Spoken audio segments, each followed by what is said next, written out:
If your cruise itinerary says Rome, what you actually get is Civitavecchia. And this is one of those Mediterranean ports where planning properly really matters. Rome looks close on a map, but on a cruise day, it's a very different experience in real life.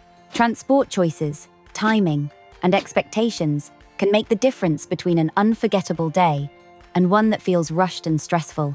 In this video, I'll walk you through the 10 things you need to know about Civitavecchia on a cruise, how Rome actually plays out once you arrive, what you can realistically see in a single day, and why staying local can sometimes be the smarter option. I've cruised here recently, I've walked the port myself, and I've visited Rome a few times, so this is based on real experience. Before you even think about Rome or anywhere else, you need to understand where your ship actually docks in Civitavecchia, because it affects everything that follows. Civitavecchia is a very large, industrial port, and ships dock a long way inside it. You don't step straight into a town centre, and depending on where your ship is berthed, you may not even see the town when you get off. You'll go through security, and then into a wide port area, with shuttle buses, signage, and a lot of people trying to work out where they're meant to be. On busy days with multiple ships, this can feel confusing if you haven't planned ahead. This is not a port where simply following the crowd always works. One of the biggest sources of confusion in Civitavecchia is the shuttle system, so it's worth getting this clear early. There are 2 different shuttle buses in Civitavecchia, and they serve very different purposes. The free shuttle takes you from your ship to Largo Della. This is the main transport hub outside the port, and where cruise excursions, taxis, and most independent tour operators meet. The paid shuttle costs €6 one way and takes you directly to the train station. This is the shuttle you need if you're traveling independently to Rome by train. Mixing these up is one of the most common mistakes people make here. There's one location in Civitavecchia that keeps coming up again and again, and once you understand it, the port suddenly makes a lot more sense. Largo Della is the main transport hub outside the port and the key reference point if you're doing this day independently. This is where the free port shuttle drops you, where many Get Your Guide and Viator tours meet passengers, and where you'll find taxis and drivers offering transport to Rome if you haven't booked ahead. If you're not taking the train, this is almost certainly where your day starts. Something that surprises a lot of cruisers here is that you don't actually have to rely on shuttles at all. You can walk out of Civitavecchia port, and it's something many people don't realize. There's a clearly signed pedestrian route, and if you're staying local, it's straightforward. I walked back myself after spending time in town. From Largo Della, you're close to the promenade, the fort, and the seaside area, including the kissing statue. Walking back to the ship depends on where you're docked.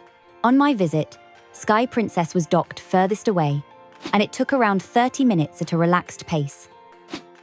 This is where expectations really matter, because getting to Rome from Civitavecchia takes more time than most people expect. Rome is around 70 kilometers from Civitavecchia, and that distance shapes the entire day. By train, you're usually looking at up to an hour and 20 minutes each way, before you even factor in waiting for trains, getting through stations, and navigating Rome itself. Buses and coaches take a similar amount of time, depending on traffic. Once you add everything together, Rome becomes a long, full-on day. It's absolutely doable, but it requires proper planning. Most trains from Civitavecchia arrive at Roma Termini.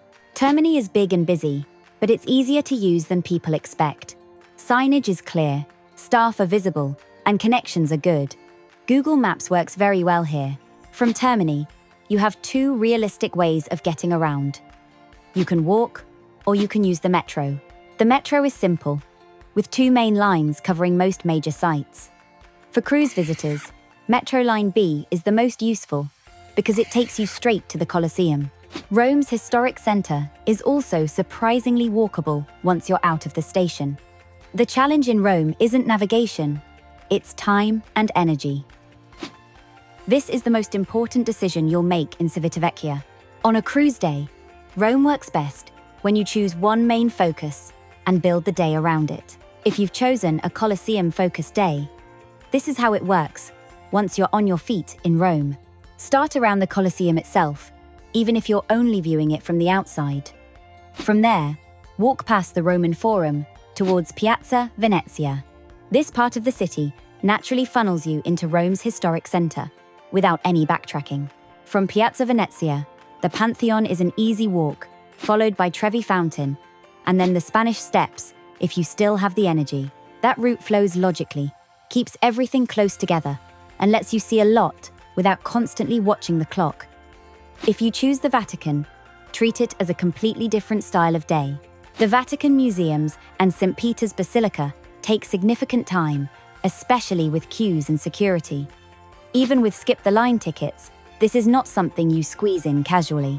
If the Vatican is your priority, it's best to focus your entire Rome day around that area, and accept that you won't see much else. Trying to combine the Vatican and the Colosseum in one cruise day is where most people get caught out. If Rome feels like too much, Civitavecchia itself is often overlooked, but it can actually make for a very enjoyable day. Because I'd already done Rome, I chose to stay in Civitavecchia, and it turned into a genuinely enjoyable day. The promenade is ideal for a relaxed walk, with views back towards the port and ships.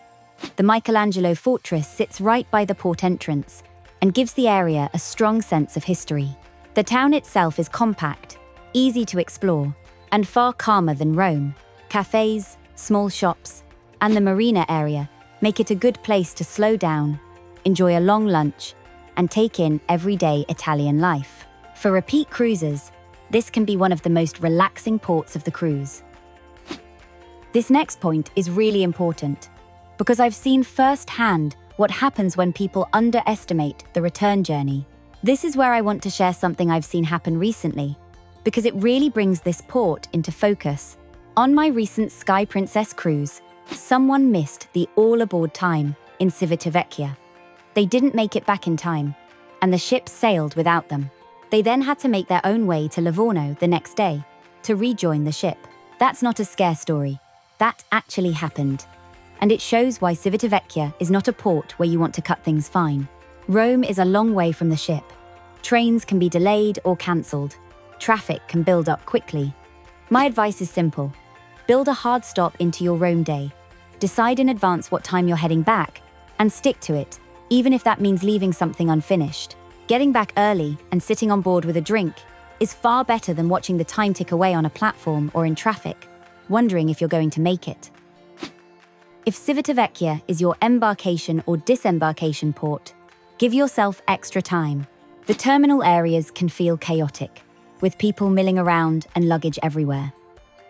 Spending a few days in Rome, before or after your cruise, gives you time to see the city properly, without watching the clock or worrying about the return journey.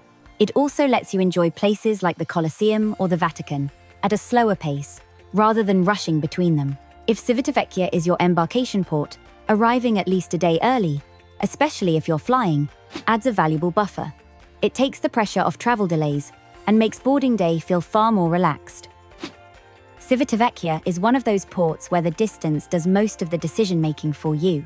If Florence or Pisa are coming up later in your cruise, Livorno brings very similar challenges: long travel times, big expectations, and choices that can either simplify the day or completely overwhelm it. I've broken that port down in full in my Livorno cruise port guide, including how Florence and Pisa really work on a cruise schedule, and what I'd choose now I've done it. That's the next video you should watch, and it's on screen now.